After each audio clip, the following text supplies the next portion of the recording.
Hello and welcome to the 19th Annual Charles E. Carpenter Lecture. My name is Susan Gardner and I'm the Dean of the College of Education here at Oregon State University. I join you tonight from a cold and freezing Corvallis, Oregon. We are located within the traditional homelands of the Marys River Band of Kalapuya. Following the Willamette Valley Treaty of 1855, Kalapuya people were forcibly removed to reservations in Western Oregon. Today, living descendants of these people are a part of the Confederated Tribes of the Grand Ronde Community of Oregon and the Confederated Tribes of the Siletz Indians. Beyond this acknowledgement of word, we here at OSU strive to acknowledge and honor our tribal communities to whom we owe so much in our deeds and in our values.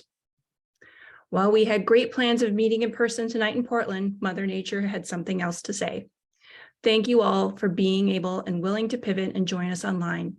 And an especially big thank you to Lindsay Andrews, our program lead for adult and higher education, who worked tirelessly to get all of the mini versions of tonight's event going without a hitch. The Adult and Higher Education program, which sponsors the Carpenter Lecture, is renowned for its commitment to excellence, its dedicated and equity-oriented faculty, and for creating change makers in higher education institutions throughout the world. The Carpenter Lecture exemplifies these commitments to excellence and to furthering the dialogue about access and equity in higher education. Focusing on community colleges in particular underscores the important role they play in providing a front door to higher learning that is always open to those who seek to enter.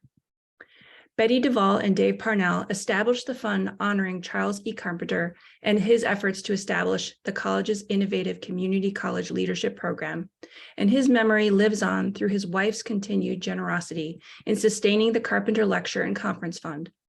Over the past 19 years, Doreen Carpenter has become a dear friend of and advocate for the College of Education through this fund and through her involvement in these events.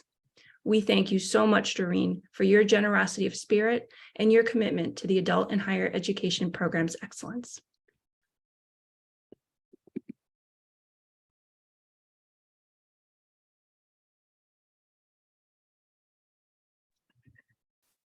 Greetings and a very warm welcome on behalf of Chuck's far-flung family.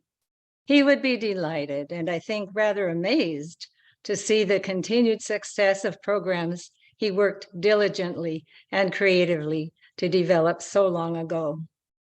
Who knew that anything good could come from COVID? Well, we learned to Zoom. So here we are, able to carry on in spite of nature's surprises. I add my thanks to you, Lindsay, for your timely communications to keep us connected. It takes a small army of individuals to prepare for our annual event. So to anyone who took up a task, in addition to all your regular duties, I extend heartfelt appreciation. Great last-minute pivots. And hello, Susan and Molly. It's good to see you again. You just mentioned the beginnings of the fund at the OSU Foundation that keeps this event going. When Chuck retired, it was Betty who became director of the Community College Leadership Program, and she went on to serve at the state level for higher education. She's one of the few among us who knew Chuck. We are indebted to her steadfast, continuing interest and support. Hope you're watching, Betty, because I'm sending out a virtual hug and a big cheer to you. Gratitude is due as well to leaders, faculty, and staff who have maintained high standards throughout the years. We invite contributions to keep this event viable. We really would like to develop more of a conference aspect. Tom McLennan is our contact at the OSU Foundation. Please jump in with us and contribute whenever you feel ready. Now, just a quick mention of congratulations to recipients of this year's alumni recognitions. I can't say their names yet, but they'll be introduced soon. To current students, I offer best wishes for success in your studies and pursuits. May the guidance and encouragement you receive through your degree programs remain with you to enrich all your future endeavors.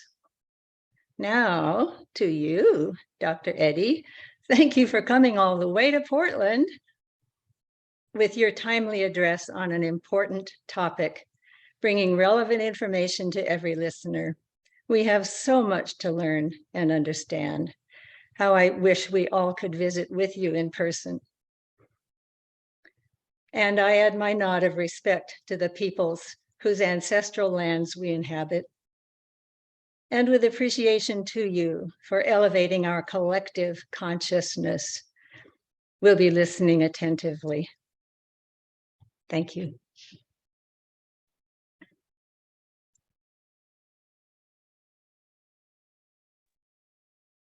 Hi, everyone. My name is Batmai Dolly Wing. I have the privilege of announcing the recipients of the 2023 AHE Alumni Awards. Our first award recognizes alumni who have completed an exemplary dissertation that reflects the mission and values of AHE programs, including a commitment to equity and inclusion. The winner of the 2023 AHE Dissertation Award is Dr. Leah Ehrenbell, cohort 27. Dr. Ehrenbell's dissertation is titled Cumulative Inequality in Developmental Education, How Does State Policy Address It? At the heart of her research was a critical analysis of, and I quote, how language related to equity and inequality manifests in state-level developmental education policy. This national inquiry bridged developmental education policy, cumulative inequality theory, and content analysis in such a thoughtful way that her findings charged policymakers to rethink the role of language in policies, and relatedly, the claims made within those policies to effectively mitigate cumulative inequality in developmental education. Please join me in congratulating Leah for her excellent dissertation work. Our next Alumni Award recognizes an emerging leader who has implemented leadership practices focused on making their campus more inclusive and equitable. The recipient of this year's AHE Emerging Leader Alumni Award is Dr. Eric Scott, also cohort 27. Dr. Scott is the Vice President for Student Affairs at the University of New Mexico, where he is dedicated to equitable student success across the campus by advancing well-being, belonging, and inclusion. His career has spanned from Alaska to Idaho to New Mexico, in each place prioritizing and implementing student affairs work that uplifts the most marginalized in higher education, including rural and Indigenous students. Dr. Scott's commitment to equity is evident in the positive and transformational results yielded across all of his roles and responsibilities. Please join me in congratulating the 2023 Emerging Leader, Dr. Eric Scott. The last award recognizes prominent AHE alumni who have made distinct and transformative contributions to the field of higher education at the organizational, regional, or national level. The recipient of this year's AHE Distinguished Alumni Award is Dr. Mary Levitt, cohort 11. Dr. Levitt serves as a state representative in Washington, and in that role has a committee assignment as vice chair of the Washington State House's Post-Secondary Education and Workforce Committee. She was also chosen to be a higher education fellow for 2022 and 2023 for the National Council of State Legislatures, has been serving as a member on the Education Committee for the Council of State Governments, and is on a legislative advisory board member on the Western Interstate College Higher Education. Her nominators have credited her work on several critical policies related to higher education. A select few include creating pathways from prison to post-secondary education, ensuring houseless and foster care students have access to housing and other basic needs, supporting veterans and military families to access educational assistance, and participation in crafting one of the most robust college funding mechanism policies in the country, the Washington College Grant. All this while leading the charge to have the largest capital budget investment in facilities across the state of Washington in many decades. Dr. Levitt has been recognized by her peers, and as a result is involved at a national level on higher education policy matters with legislators across the country through the National Council of State Legislatures. Prior to being elected to legislature, she worked in student services at Pierce College, where she helped to develop the Community and Technical College Student Association, creating space and uplifting student voices in the state legislature. Dr. Levitt's endless dedication to serving the needs of higher education and transforming its practices makes her an obvious choice for the AHE Distinguished Alumni Award. Congratulations, Dr. Mary Levitt. And I would like to add that all of our awardees tried very hard to come to Portland, where some, in fact, Dr. Scott was mid-flight when it was turned around. And so while we're disappointed in not seeing you and celebrating you in person, we'd like to offer our sincerest congratulations in honoring each of you. Thanks so much.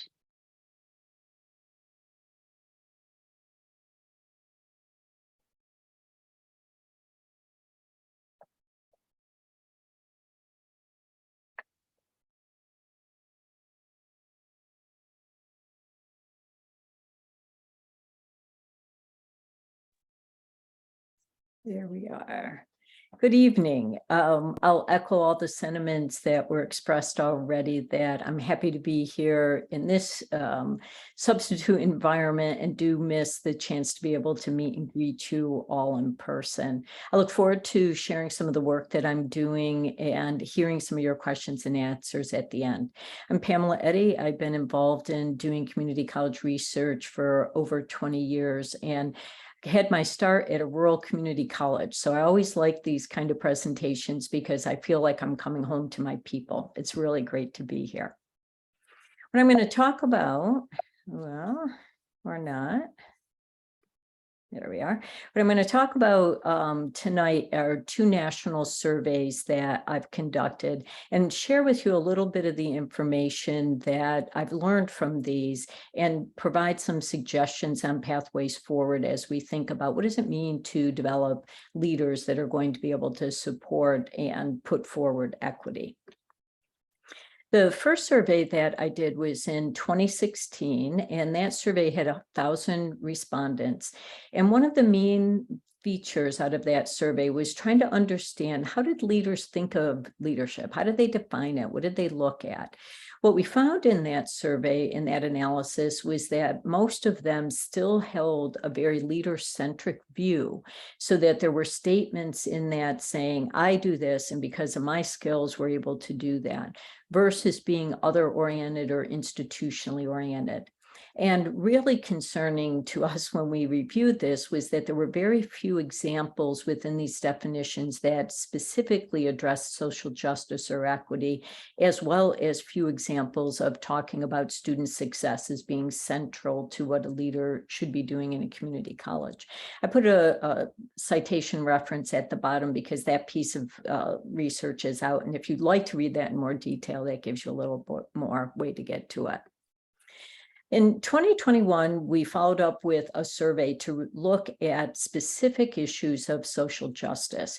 Coming on the heels of 2020 with the pandemic, the inequities we were seeing with that, the calls for protest of racial justice, we really felt it was important to see what was the stage looking like for leadership and how were campus leaders at community colleges thinking about this. The survey included sending it out to mid-level leaders as well as senior level leaders. So we called from all 50 states off of websites and college directories, all the mid-level leader emails and presidential, vice presidential emails we could have. So there were quite a few people that received this survey. Within the respondents, you'll see that the majority were mid-level, which to some degree is not a surprise because there's more leaders at that middle rank than in the top rank. And then the other aspect that I want to show here is the respondents by region, so that you can get an idea of the national scope with this. The South has the largest percentage that participated in this. I would like to think that also because of my location in the South, that some of that probably had some bearing in terms of the number of people that may have responded. But there was really nice representation from all around the country.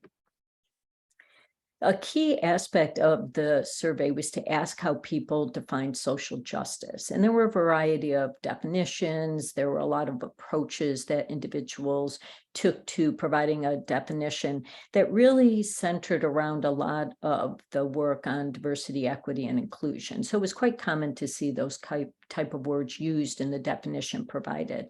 There was a difference in terms of the context, so that if leaders were in rural areas or in areas that have historically had issues with racial justice, that some of those looked and sounded a little bit different. When we asked the ways in which an individual might consider themselves as a leader of social justice, here too we saw some difference. One was there was a cadre of respondents that saw that they really had a lot to learn. They were trying to self-educate, trying to learn more about what it meant to be a social justice leader, how they were able to deal with some of their blind spots or implicit biases. There were also a number who really saw themselves as champions on their campus, individuals that were often charged with advocating for others and putting forth and raising voices of others. To a great extent, we saw that many of the leaders saw that they used data. So if you think of some of Estella Ben-Simone's work with equity mindedness, trying to look at your institutional data and saying who's succeeding, who's not succeeding, and where might there be equity gaps in there. Unsurprising, the type of words and language used vary. There was still a good amount of colorblind ideology that was present in some of the definitions, which really aligns with the idea of still trying to learn and self-educate as well. This aspect of the quotes that I put here give you an example of those that were in that inquiry stage where they were really trying to understand equity better and trying to understand what their personal and institutional definitions for that were, so that there was a common understanding and a common language around what it meant if you were initiating any activity on campus that was going to be promoting social justice and looking to close equity gaps. I'm an economist by training, and so anytime I'm going to do a presentation, there will be graphs, because I think we're able to tell stories with seeing graphs and understanding where we might see differences here. So in terms of leader perception, one of the things we asked was, how inclusive was your campus? Was it diverse? What did it look like with respect to equity? So you can see on that top graph that the element that was least said was equitable, so that we see that as an area of growth. What was really another point of distinction with this question was looking at the differences in responses for women and for leaders of color, so that we saw that women and leaders of color were less likely to describe their campuses as equitable. And that, I think, positionality is going to be something you're going to see throughout the conversation tonight. We were really interested in trying to understand how individual campuses and leaders in particular were talking about equity on campus. What was the forums for the dialogue? So this prompt really went around asking, were there safe spaces for this? Did we feel as members of a campus that the leaders were providing opportunities for really honest conversations versus conversations that were much more placating? So this should come as no surprise. The president thought, we are doing that. We're doing it to a greater extent. And as you move down in the hierarchy, you see that trend downward to saying, no, there's not really as many safe places to have this dialogue on campus, and less authenticity within what we're hearing in that dialogue. So to a certain extent, what this information is able to do is to then convey, as we're looking at leaders and campuses, to try to figure out where are those mirrors that we can put up that are a way to understand the true and larger feeling on a campus setting. Again, when we look at leaders of color and women on campus, you'll notice that there are distinctions in this as well. Leaders of color that were at the either mid-level or top level felt that there was less safe spaces available relative to whites on campus. And women felt that the amount of dialogue was less honest or authentic than men did on campus. So if we're having these different experiences, it's really important as we're trying to come up with equity plans to begin thinking of, are they being conveyed to all of our campus members in the same way? And what is the reality of the opportunity to have these kind of dialogues? We also wanted to know with this survey is, how did individuals describe how they were being advocates on campus? And more importantly, what did they do? Because it's one thing to say, yes, I'm an advocate and I really am supporting equity on campus. And it's another to actually have some actions that are going to support that. So when you look at the results here, you're going to see that there are a good portion that think the top leaders on campus are actually advocating for social justice, but less so as we look at some of these root causes. What is baked into the policies and processes and structures to really begin getting at some of those structural inequalities that was occurring to a lesser extent. And then when we wanted to really find out about what actions were happening, it was really encouraging to see the amount of advocacy individual leaders were doing on the behalf of others, so that we were seeing that people were willing to speak up and to support their colleagues and their peers. What was less evident was anything that would actually confront something that was very overt in terms of something that was inequitable. So how do we look at closing that gap? How do we become advocates who are also willing to confront injustices when we see them? What kind of training do individuals in these leadership positions need when something occurs that is in a meeting or in an exchange that could turn into a teachable moment? The survey, as I mentioned, went out to mid-level leaders as well as senior level leaders. And so this will highlight how we see some of the positional differences. This particular prompt was looking at the amount of times a policy or procedure was looked at. You're going to see here that in the mid-level ranks, it was less common for individuals to have looked at a written policy or process. What's really important to consider here, though, is that it's often mid-level leaders who are the implementers of policies and processes.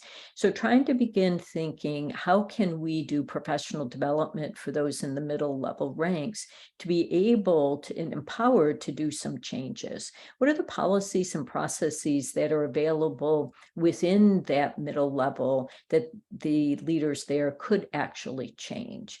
We often are looking at the ways in which we're empowering faculty to have culturally responsive pedagogy in the classroom and inclusive practices. Similarly, we could apply some of those strategies to the leadership ranks.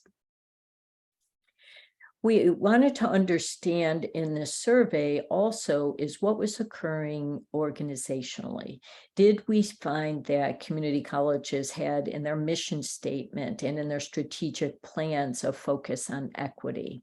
And here we see that the results are showing, yes, they do. They are having some kind of reference to this. I would offer a slight caveat to this information.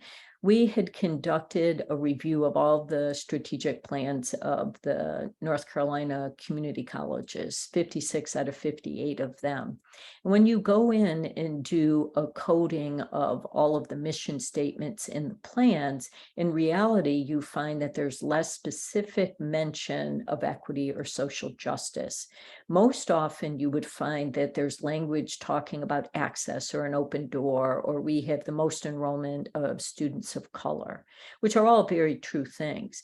So what's important to consider as we're looking at putting forth an equity-minded leadership plan is the intentionality of calling out equity, calling out the commitment to inclusiveness, instead of assuming just because we have access and that we enroll large numbers of underrepresented and minoritized populations, that means it translates to it. It also was very encouraging to see that there were actually diversity, equity, and inclusion plans on campuses. And again, the question remains then, how do we look at some of the outcomes of those? Because we had this in a national survey setting, what we were able to do was break down to see if there were regional differences as well. And we were able to see some stark differences. California was pulled out of the West because there was so much responsiveness in terms of having a diversity, equity, and inclusion plan that was in place. Now, what is missing in some of this is the understanding that California actually has some legislative guidance to call for colleges to have this.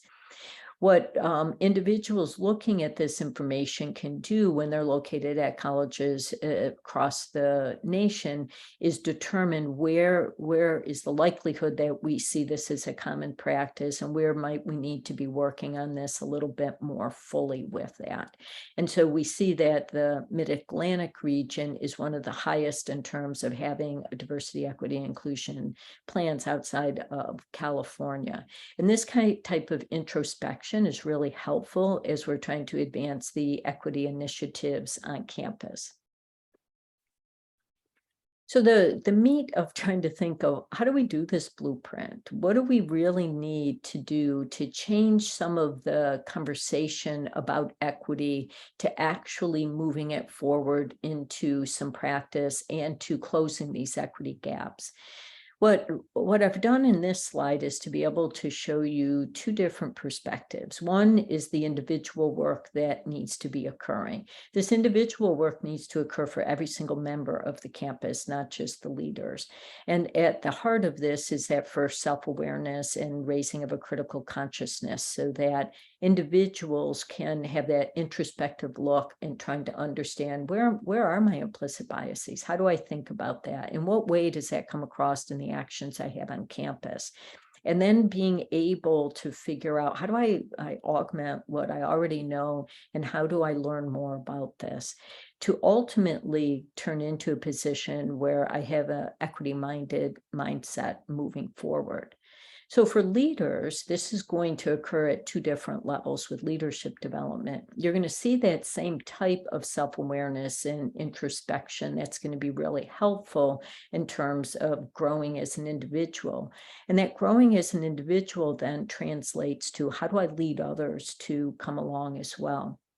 Again, when I talk about leaders here, I want to be really clear to emphasize this also includes mid-level leaders and the development of mid-level leaders so that we really have a strong leadership cadre at the institution where everyone is working towards the same type of an outcome.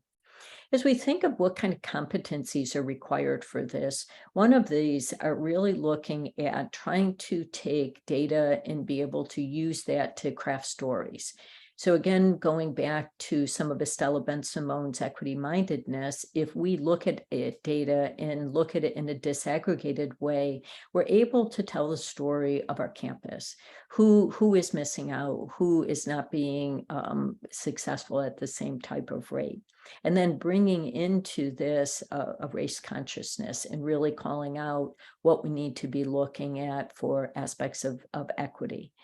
The other piece that comes out of all of this for leadership development is really having a strong sense of contextual competency.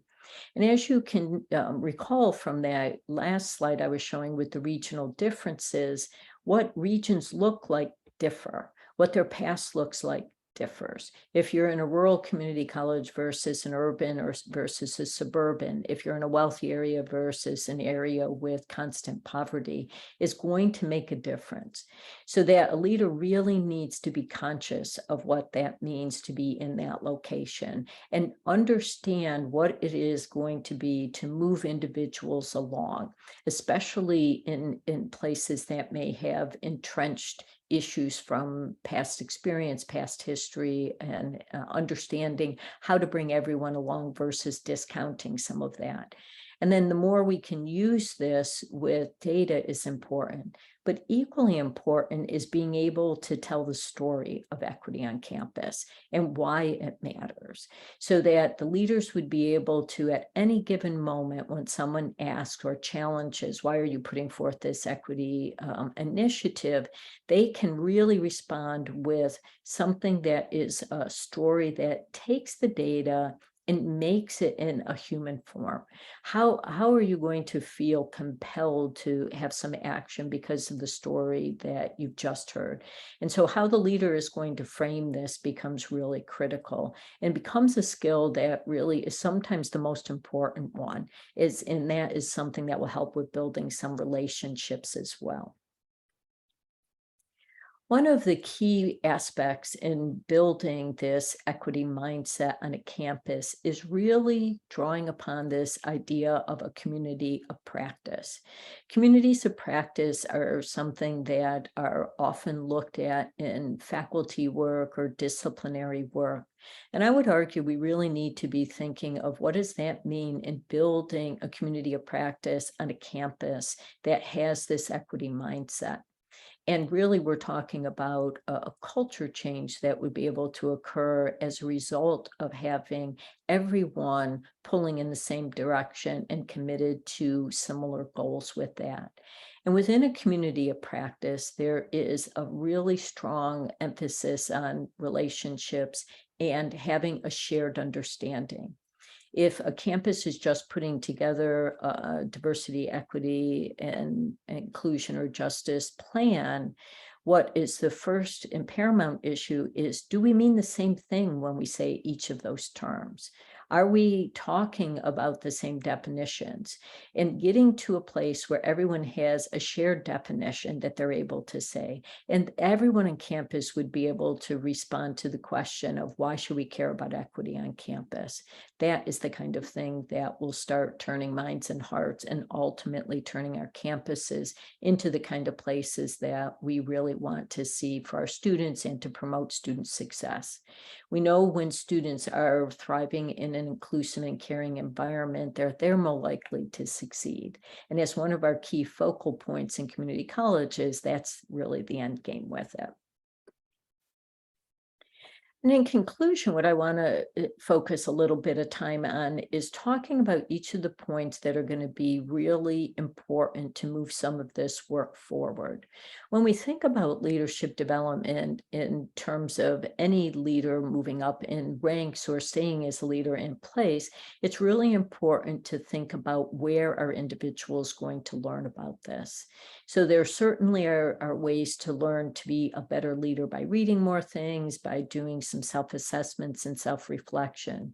But looking at graduate programs as a place to infuse this, I would say I was very heartened in the class I was able to visit today in having the good fortune to be among what I see as future leaders in charging forward on this equity mission. And that's a real testament to the program at Oregon State. And I think using graduate programming as a feeding ground for leadership development is really critical.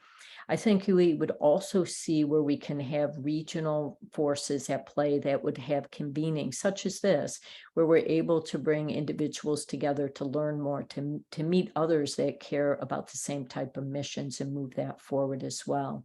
Certainly, many of the national leadership development programs are incorporating more and more with equity, with the Aspen leaders, the AACC, the League, and a variety of those. But that presupposes that by the time a person gets there, first of all, that their campus can afford to send them to a place like that, and that they're going to be able to have some new learning opportunities and chances to try that out. I think campuses can make good effort with this as well by promoting some leadership academies and regional academies within areas to pull people together. And the more we can do that, it's going to continue to increase this web that we need with leadership development. When we look at the key aspects of trying to build this equity-minded aspect of it, every single point comes back to the individual. In order to have any kind of change is going to start at that individual level. And the kind of work that equity requires really is one that has to involve some self-critique and improve self-awareness. Where are my blind spots? How do I work on creating fewer of them and being able to know when I'm in a place where I've had a misstep or I need to really learn something else?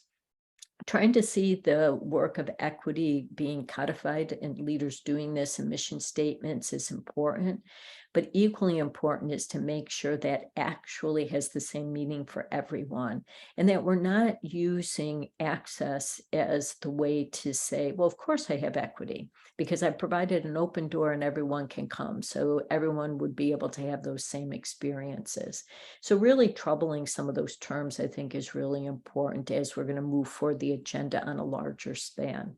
And looking at policies and processes, as you can tell from the data, has not been at the forefront. So what does it mean to really look and do an equity audit on our policies and processes? And how do I do that at multiple levels?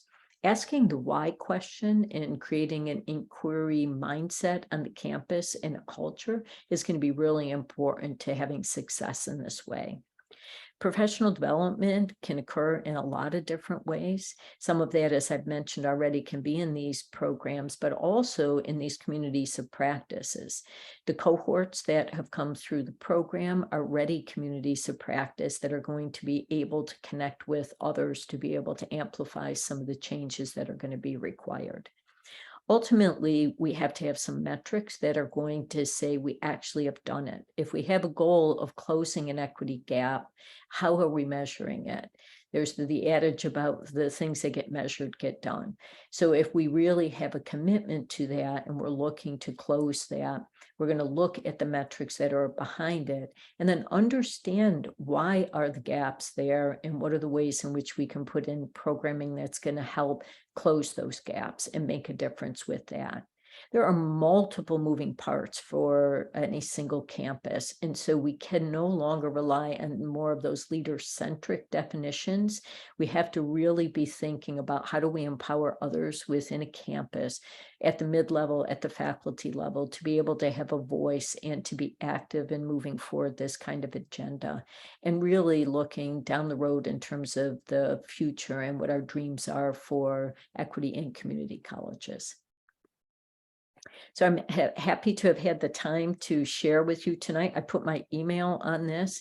I am a person that responds to emails, so feel free to call or write to me, and I'm happy to engage. And I'm really looking forward to seeing what kind of questions you might have tonight and the dialogue we're able to have next. Thank you so much, Dr. Eddy. We had a slight little glitch earlier, and so unfortunately, we missed the introduction, and so we would be remiss not to share with you all Dr. Eddy's background, trajectory, and accomplishments while you get a sip of water and ready yourself for the Q&A. So Dr. Gardner, may I reintroduce you?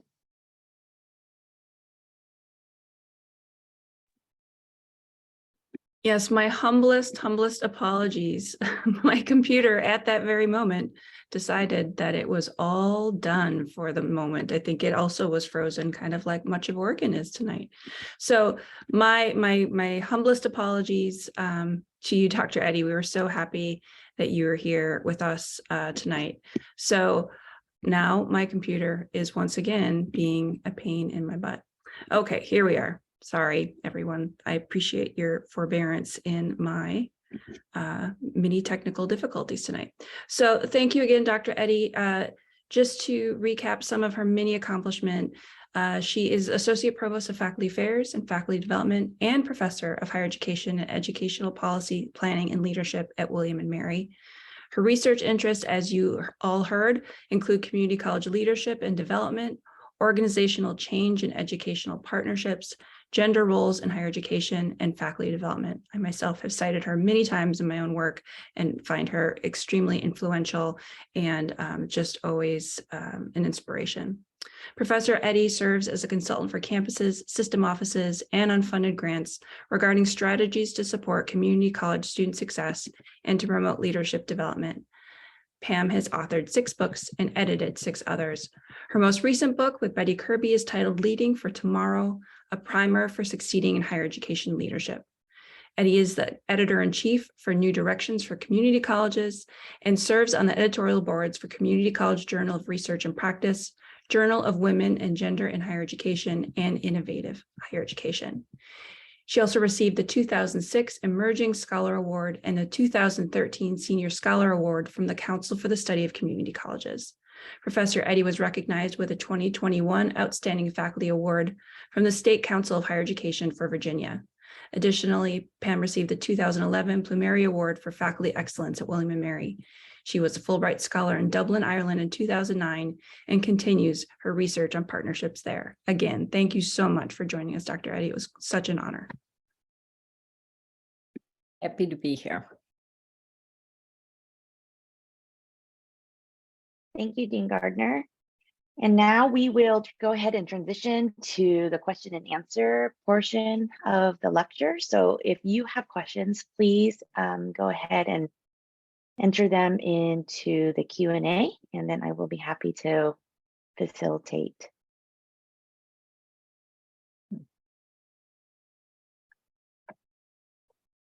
Well, I'll mention, as we're waiting for some of the question and answers to come in, that there is a lot of work occurring in the equity space in community colleges. So I think we are at a good moment in time as we're seeing some of the things that are advancing some strategies and seeing a real true commitment to that.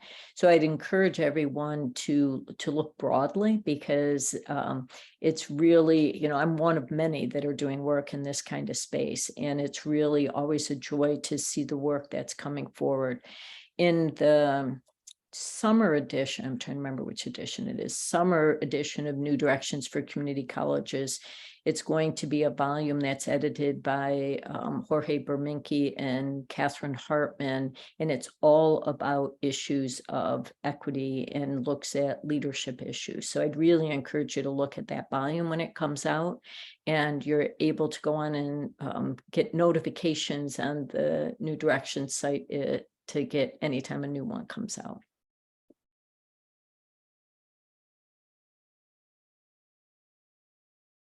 Thank you, Dr. Eddy. We have a question, and I'll read it to you. Are there institutions that stand out as examples with their mission statements and practices and results? Perhaps aspirational peers can help motivate others in this space. That's a great question. I'll use a reference in North Carolina, since I've been doing a lot of work there. I think Durham Tech stands out to me as an institution that's really done a nice job in advancing equity in a real way. They have instituted a program of equity champions on campus. So there's professional development and training opportunities. And I think Angela Davis is their vice president of diversity and inclusion. And I think she told me about 100 have gone through that training already.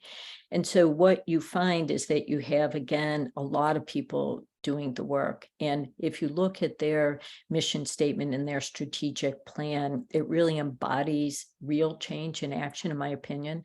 So I think that is one institution that stands out. I think it's also important to look at the institutions that may be making advancements statistically. So the Aspen Award winners, I'm always looking at to find out what kind of strategies have they had in place, what has made them different. And I think one of the underlying commonalities across that is that there is a singular focus on student success and trying to ask that why question. Why are some students not able to succeed at our institution? What do we need to be doing a little differently about this?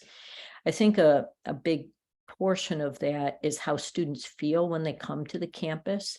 I've been in a lot of community college campuses, so I can say from my own experiences, there are some that feel very welcoming. I went to one rural college and I was trying to find whatever meeting I had to go to, and I was in the wrong place, and I stopped and asked someone for directions. He goes, "Follow me." He hops in his car, drives halfway around the campus, stops and parks, walks me out to the building, and gets me into the room where I was going to have this meeting. The feeling I left from that campus was that campus is cared about people. That they didn't know if I was a student coming to look on campus or anything else. So a campus that has every member that is really trying to make others welcome when they come on campus really is making great strides. So I think that's important. I would also offer one final thing before we do the next question. And I think there's some power in doing the secret shopper. When I taught the community college class one year, I did consulting teams with my students, and they met with a college president. I had 4 campuses that agreed to allow my students to be consultants. and 2 of them wanted the student groups to be secret shoppers on their campus. So these students went to campus, tried to enroll, tried to understand where the veteran service is, and then did a report to the president and their boards. And it's very insightful what you're able to find out when you have someone that comes to a campus and reports back to you, what was that experience? And that I think can be powerful. Thank you, Dr. Eddy. That question was from Dr. Gianna Boma-Gearhart, who's our Associate Dean of Research. The next one is from an AEG student who asked, did your study look at any correlation in the data between responses in how equity, social justice, belonging is situated in the institutional decision-making hierarchy? So in other words, institutions with a director of DEI versus, for example, a vice president level DEI administrator. Oh, that's a good question. We did not do that.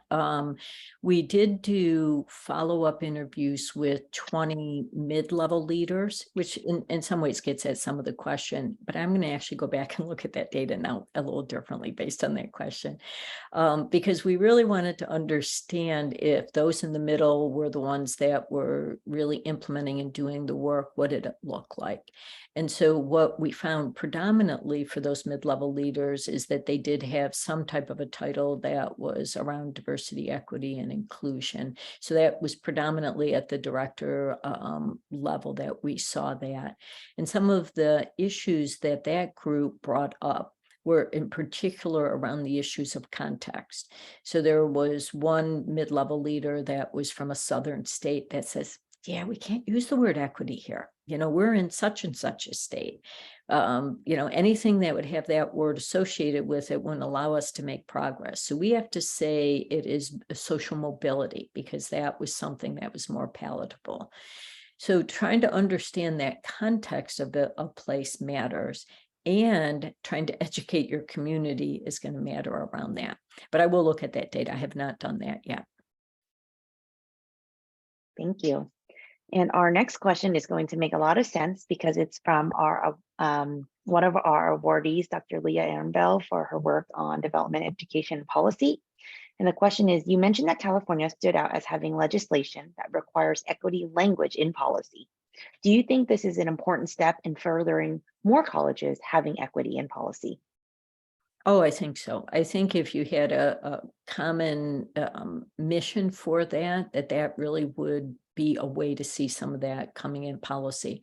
I think the risk always is that it turns into a checkbox of performance.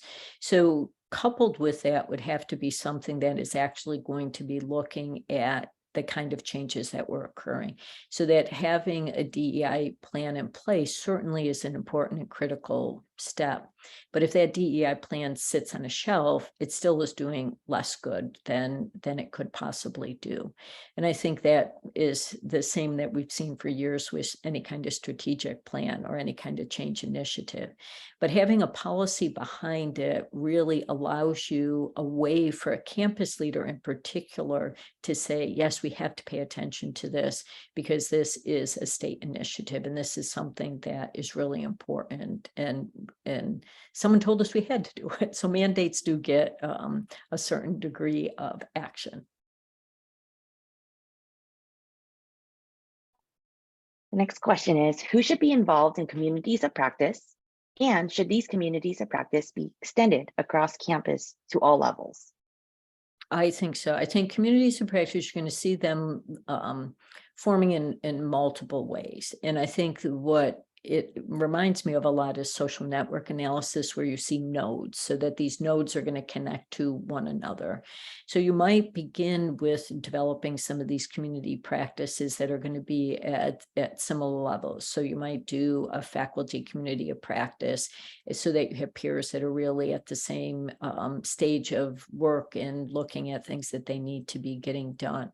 But the cross-institutional communities of practice, I think, are going to be really effective because it helps educate individuals about what others are doing on campus, there's often an ease to say, well, those administrators don't know A, B, or C if you're a faculty member, or vice versa, until you understand another's perspective better.